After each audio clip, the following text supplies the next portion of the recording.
Senhor presidente, nobres vereadores, senhoras vereadoras, a vereadora Soninha, do Cidadania, já fez referência à nota oficial do Partido Cidadania acerca da tentativa de homenagear na Assembleia Legislativa o ex-presidente Pinochet, ex-ditador chileno Augusto Pinochet. Então, eu quero acrescentar já o pronunciamento da vereadora Soninha, oficial da Cidadania, o meu cumprimento, os nossos cumprimentos ao presidente da Assembleia Legislativa, o Cauê Macris, que proibiu a realização dessa sessão em homenagem ao ditador chileno. Então, nossos cumprimentos ao presidente Macris, da Assembleia, Cauê Macris, da Assembleia Legislativa, pela decisão tomada que atenta contra a democracia e coloca o país, colocaria a nossa cidade, nosso estado, numa situação bastante constrangedora em oferecer uma homenagem ao homem responsável pela morte, pelo assassinato de homens, mulheres lá no Chile. Nessa linha de combate ao autoritarismo, gostaria também de cumprimentar o jornal O Estado de São Paulo, que publicou no dia de hoje em um dos editoriais, uma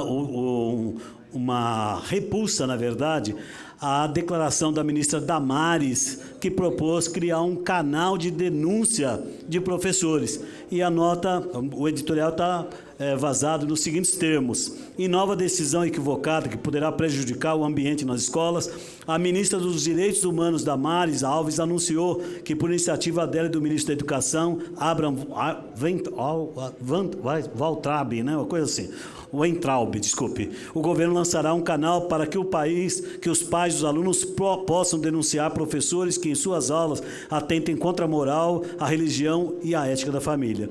Temos o conceito do que é bom, afirmou a ministra, sem esclarecer qual será o formato do canal de denúncias. Segundo ela, o governo pretende lançá-lo ainda este ano, com o objetivo de estimular parcerias entre a escola e a família, onde cada um esteja ciente do seu dever e papel.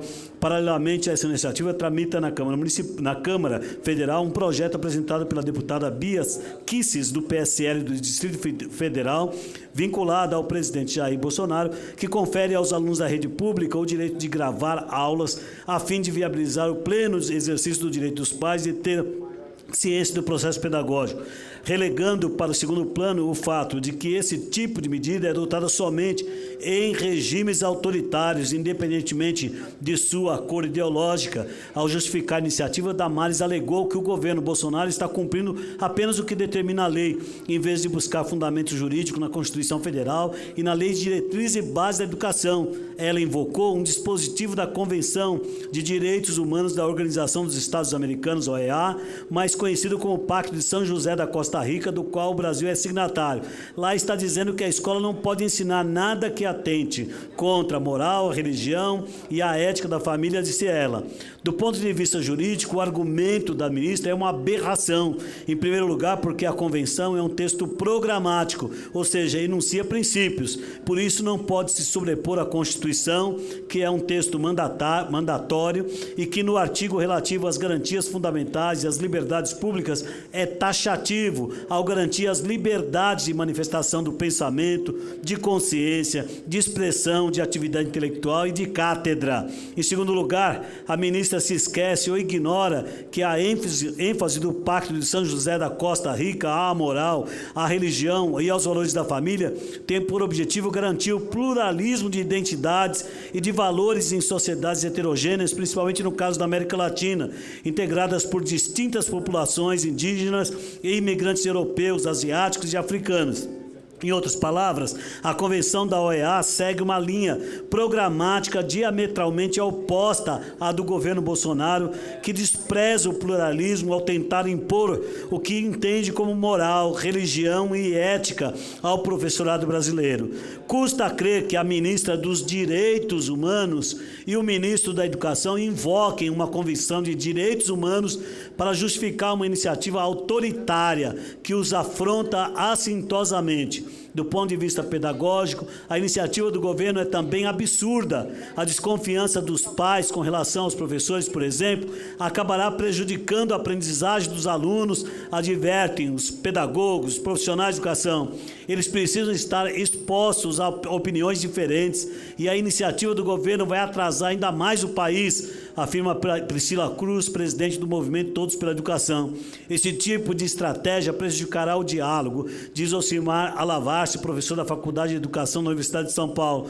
Também há quem lembre que o governo está confundindo política pedagógica com autonomia didática e, igualmente, quem chame a atenção para o risco de as denúncias dos pais comprometerem o princípio da autoridade em sala de aula.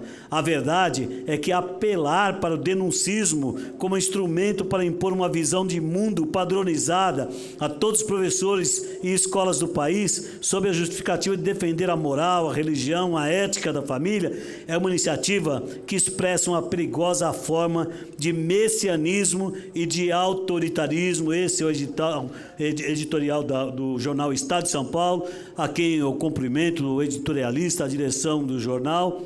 E apelo para as autoridades brasileiras, para a ministra dos Direitos Humanos, para o ministro da Educação, para o presidente da República, que nada disse ainda sobre a melhoria das condições infraestruturais, logística, investimentos na educação. Esses ministros perdem tempo dizendo um conjunto de asneiras e de ataque aos profissionais de educação e à própria população, que é inadmissível.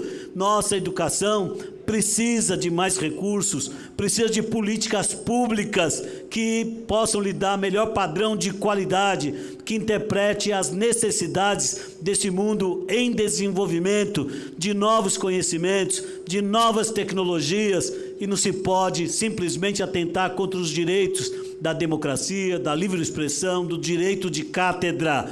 É nesse sentido que todos os brasileiros e brasileiras, com certeza, esperam medidas concretas do governo nacional para salvar a educação. Muitas escolas no território nacional não tem nem sanitário. Muitas são salas que atendem crianças de todas as séries. As escolas rurais abandonadas, jogadas, próprias traças, falta merenda escolar, falta assistência médica, falta programa de educação, de cultura, e a ministra dos Direitos Humanos, o ministro da Educação, perdendo valioso tempo para atacar os educadores e a educação nacional. Muito obrigado, senhor presidente. Obrigado, vereador.